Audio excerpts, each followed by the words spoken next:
satisfied until men will recognize that out of one blood God made all men to dwell upon the face of the earth. Let us be dissatisfied until that day when nobody will shout white power, when nobody will shout black power, but everybody will talk about God's power and human power.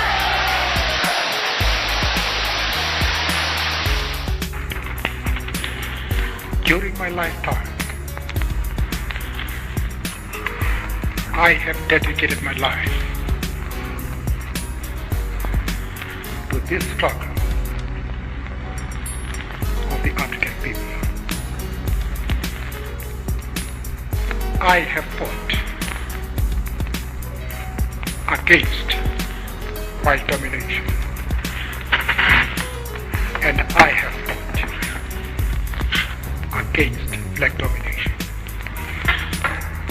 I have cherished the idea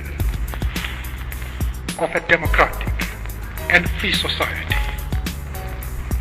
in which all persons will live together in harmony and with equal opportunities.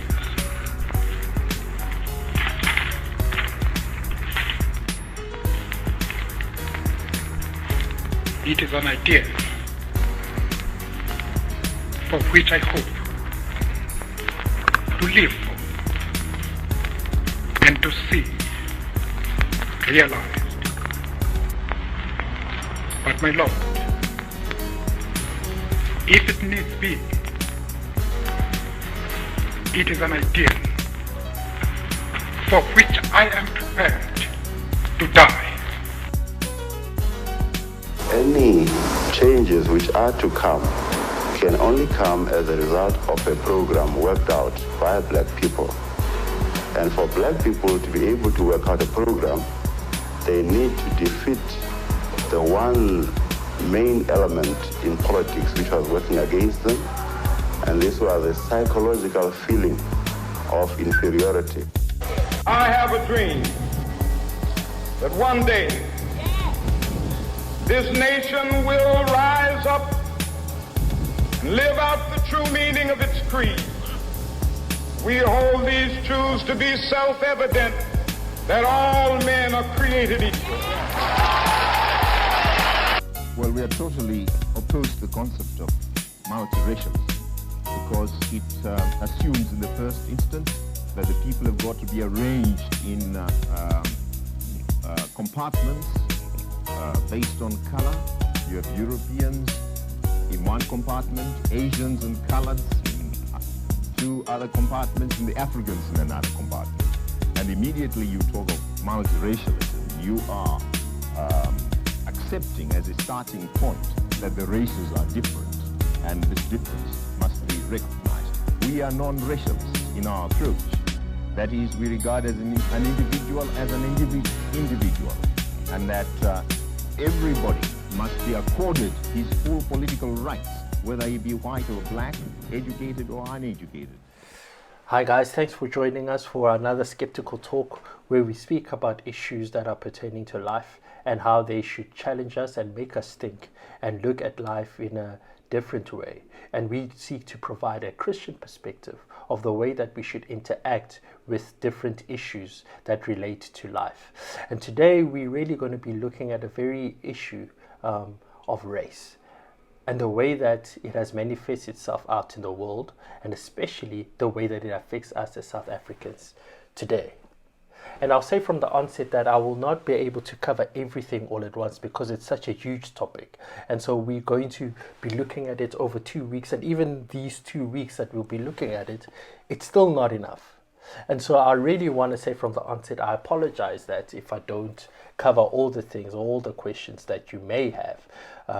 But it's something that we will seriously look to do over an extended amount of period when we get the chance to meet together. And so I hope that in this time you'll find this introductory material very helpful and will allow you to grapple with the realities of race. And so I'll say from the onset, as we look at this topic and where it started, where it emanated from, we know that it started recently in the last couple of weeks with the death of George Floyd, where a policeman in Minneapolis put his knee on George Floyd as he lay on the pavement with his hands tied behind his back. He put his knee on his neck until he died. So you can see a brutal killing where he was judged and persecuted right there on the pavement.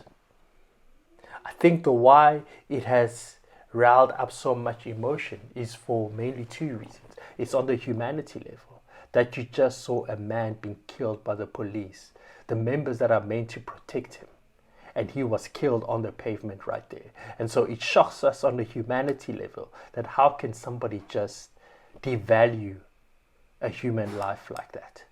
And secondly, the way that it hits us is that it brings back our own emotions or our own feelings or our own memories of how we have been hurt by race, how we have been hurt by people that have sought to see black people or people of color in a derogatory way. Remember, for a long time, people of color were seen as property. They weren't seen as human, they were seen as subhumans. And so essentially, if you look at our history, race has played an important part in the building up of our nation, and it's worked its way into the fabric bones of who we are as a country. And if you look at the three big pillars that actually formulates the South African history as we know it today. So you have the colonialism or colonial powers, English third language, that came and occupied this land. And then you have apartheid, which formed the basis when that actually segregation became set in law, and it permeated through education, health system, and the way that people lived. And then you have what I would call structural racism that still exists and is felt today. So if you look at all these three pillars, this is the important conclusion which I really want us to understand, that race does not go away, but race adapts. Race does not go away, but racism adapts. So the way that racism looked like in the Group Areas Act and then the Land Act that happened through colonialism, the way it looked different to the way that it shaped and manifested itself through apartheid, and it looks different the way that it manifests itself out today through structural racism. But in all of those things, what is rooted in the fabric bones of all of those three is racism and prejudice. I won't have time to essentially say what drives and what are the factors of racism, but essentially it's all driven by greed. It's all driven by greed. And so I'll unpack that maybe at some other point of why I get that. But you can see that it's all about making people, seeing them as subhuman and not willing to pay them. And so therefore you see them as just commodities, just instruments through which you can enrich yourself more. And you don't see them as human beings. So therefore, when we think about reconciliation and even restitution, it has to permeate through the realities today because of the way that it has happened in the past, and the way that people of color were subjugated, and the way that they were used as commodities, and they worked their labor, but they were never compensated for their labor. And so if we really are going to understand restitution or reconciliation, we need to understand restitution. And fully, even from a biblical perspective, when we think about reconciliation, it's slightly different through the way that we think about reconciliation as we understand it today as a country. Reconciliation as we understand it as a South African through the ANC coming into power and through Nelson Mandela ushering this new democracy. Reconciliation was a big word, but the way that I understand it, I completely reject it. I don't like it anymore because it has moved away from what it's meant to be. Like it has become almost like this kumbaya type of word where we need to come together and all be one. We're a rainbow nation. But the way that it reveals itself throughout realities is that it's wrong. It's wrong. The way we should think about reconciliation biblically is that you can never have reconciliation without repentance. You can never have reconciliation without repentance. You can never have repentance without confession, where you confess your sins. And you can never have true confession without truth. Truth. And the truth is that we need to understand the truth of racism and the way that it manifests itself out through this world. And so for us as Christians, but not only as Christians, but also as just citizens of this land, we need to understand that. And if we really want to tackle this issue of race head on, we need to understand that we need to speak truth to one another. And so that is the whole idea, even as the formulation of Black Lives Matter, which is a movement that is permeating through the culture at the moment, is rooted in that all lives matter, but especially Black Lives Matter. When you think about the leader that started this movement, when like the events of Ferguson and Trayvon Martin was killed, and then a year later the officer who killed him was acquitted, she wrote on her Facebook page a love note to Black people. And then she says, our lives matter. Our lives matter. And then a friend of hers commented and said, Black Lives Matter. And from then on, we can see that that's when actually this movement came about, because it's a confession. And the truth is that all lives do not matter the same. Essentially, that Black lives are still devalued and are still seen as subhuman, where a police officer can kill him on the pavement in broad daylight and nothing happens to him. Black lives matter. And for us, when we speak about race, we need to understand it the way that it is. So you have what I'd call whiteness, and the structure of whiteness is actually, when I talk about whiteness, it's a system that has been created where you have white people at the top and the people of color going down the spectrum with blackness right at the bottom. And so you have the way that it's determined, the structure is through the color of your skin. And so the closer you are to white, the better you are. The more darker your skin is, then the more bottom you are. It also, with regards to hair, like the straighter your hair is, the better you are. The more coarse your hair is, then the blacker you are. And the less human you are. That's essentially what whiteness is. And essentially, when we think about race is a social construct. Race is a social construct. That the Bible never speaks about it, never speaks about race in those terms. The Bible essentially only speaks about race in two ways. In Acts 17 verse 26, it speaks about that God from one man he made every nation of mankind. So essentially all of us come from the same ancestor, which is Adam. And so all of us are part of the one race, the human race.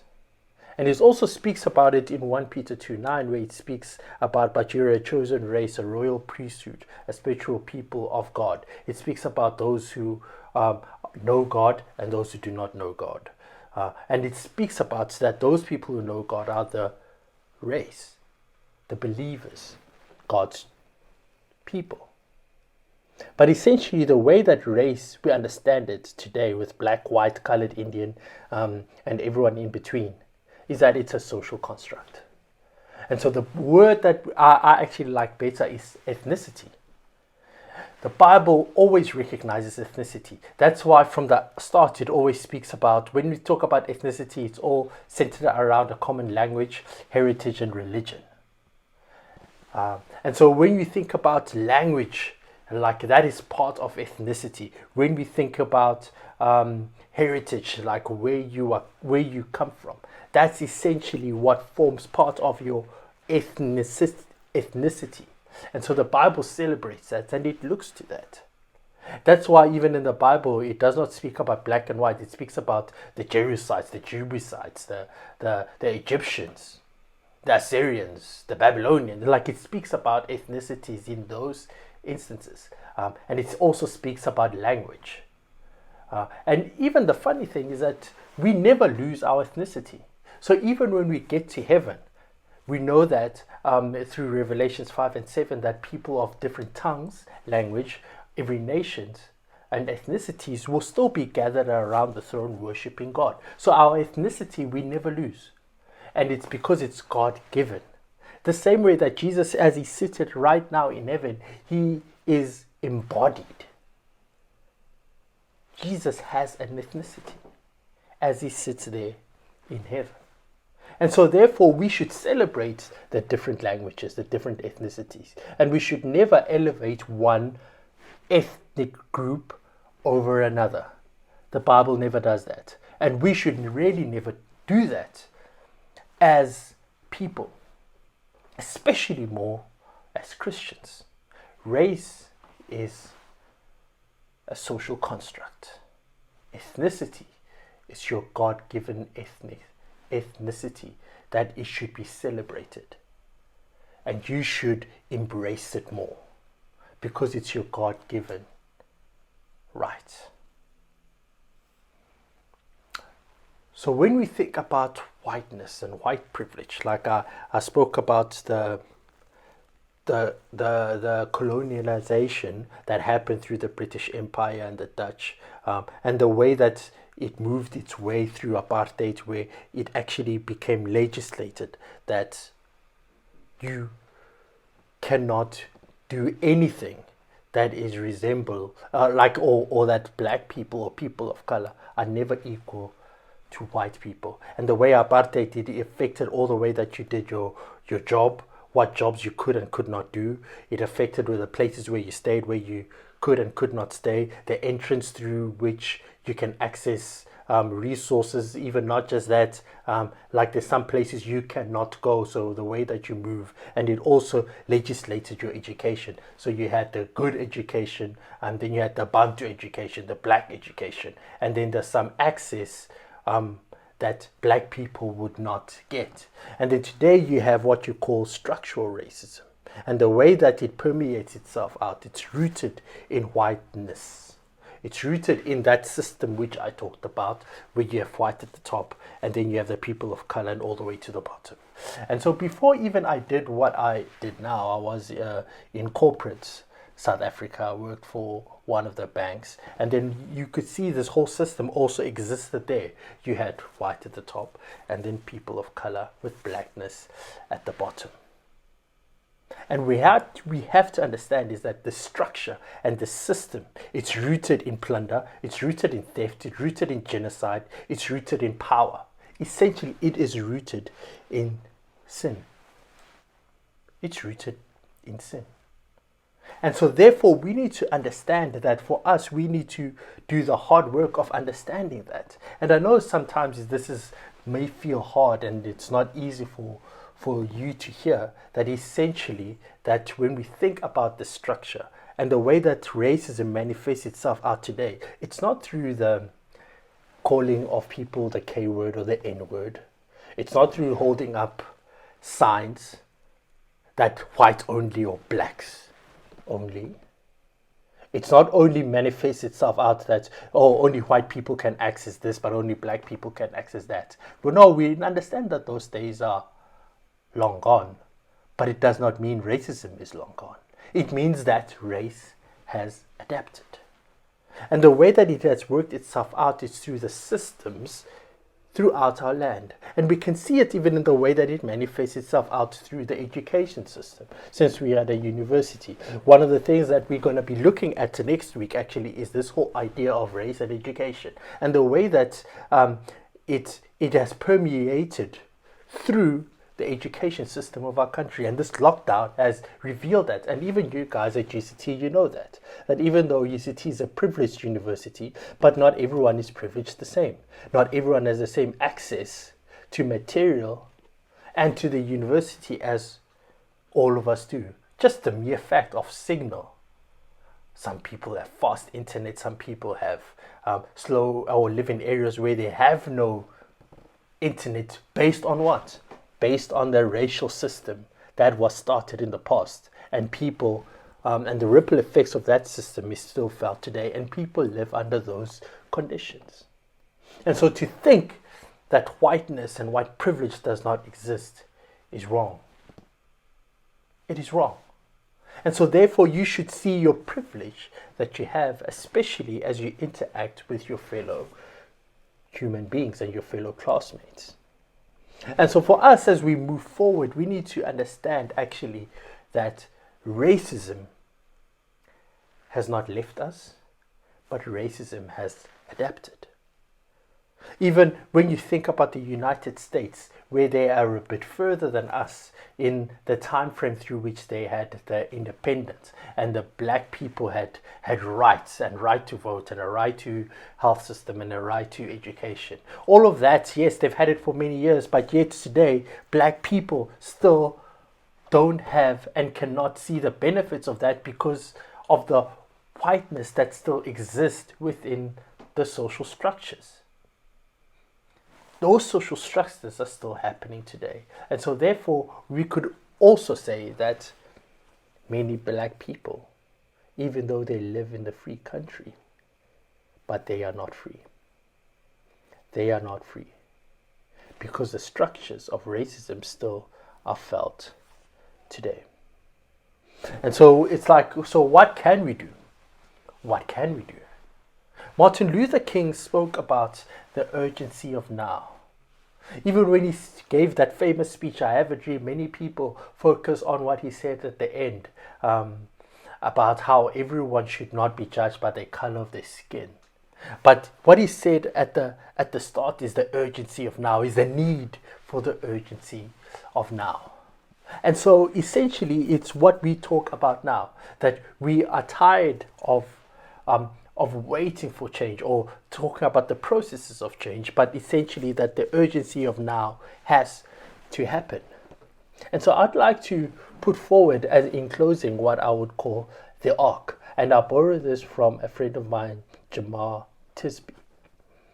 He talks about the arc of now. It says it starts with the letter A, which speaks about awareness. That you need to be aware of what is going on at the moment. That you cannot be living under a rock and say that, oh no, race does not affect me. Well, it does affect you.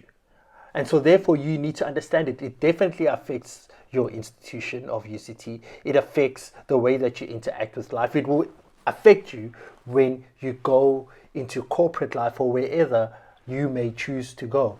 But the thing you need to be aware of is that race still exists today, that race is not going away, that it has just merely adapted. And so you need to educate yourself. Read.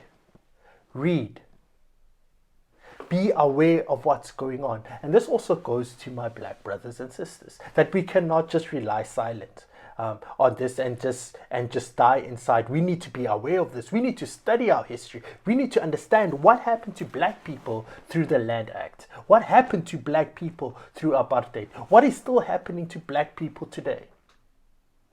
People are still living on the margins. Black people are still dying today because of racial injustice. And we need to be aware of it, and we need to educate ourselves. And so therefore you need to educate yourself as a white person. You may ask, oh, what can I do as a white person? It essentially starts there. It starts with awareness. You need to be aware of what's going on. Secondly, the R, relationship. You need to be in relationship with one another. And for us as Christians, we should understand this even more. That when God saw us, when he saw our sin, he did not tweet his way. He did not put a Facebook post. He did not say hashtag Black Lives Matter. He did not put a hashtag. What he did, he came down and he gave his son. He reconciled us through relationship. What we talk about now is that we need to do this in relationship. And so one of the things which upsets me is that whenever this issue comes up, people want to leave the table. Because either one, it's too painful for us to talk about, or number two, it's too painful for us to hear, or we get offended too easily. We need to sit together and speak truth. Like I said before, there can never be reconciliation if we do not have truth. And we can never have truth unless we all sit down at the table, unless we continue to build our relationship. I'm glad for us as a staff team, we are diverse, and it's not easy. Sometimes we have clashes. But yet what I celebrate is the different diversities that we have, and we have to do that in relationship. And so we need not to hold back. Speak your truth. And especially for us as black people, we need to speak our truth. But yet we must do it in the atmosphere of grace, and we must do it in relationship. That's the first one. That's the second one, sorry. Awareness, relationship. And the next one is commitment. Commitment, it's a concrete commitment to action and pursuing racial reconciliation. Developing awareness and relationship may create a burden. But if that burden does not move you to act, then it's utterly useless. Are you willing to put aside your preferences and prestige and privilege for the marginalized and the despised? Are you willing to lay down your comforts for the cause of Christ? We need to be committed to action. We need to speak publicly about white privilege. I was challenging one of our white leaders in our church, the pastor of the church plant that we come from, that he needs to speak out as a leader. He needs to speak out against white privilege. And so therefore we need to take all of these action steps and be committed to action, to fighting racial reconciliation. We need to be committed to fight the racial divide that is happening at the University of Cape Town. That people do not have access to information, access to study the same way everyone does. Not everyone's right is heard. People's rights are being compromised. And we need to be committed to action. How that looks like, that's where the relationship part comes in. We cannot judge one another, but we need to be committed to these things. And by God's grace, I hope that we will be reconciled. My prayer is that the racial reconciliation will happen. You know what is the one thing which, when I think back about all of this, I'm a historian, I love to read history. I've written quite a bit, even in the study that I'm doing. It's all history based. And one of the things that struck me, it's a simple thing, that it did not have to be this way. It did not have to be this way.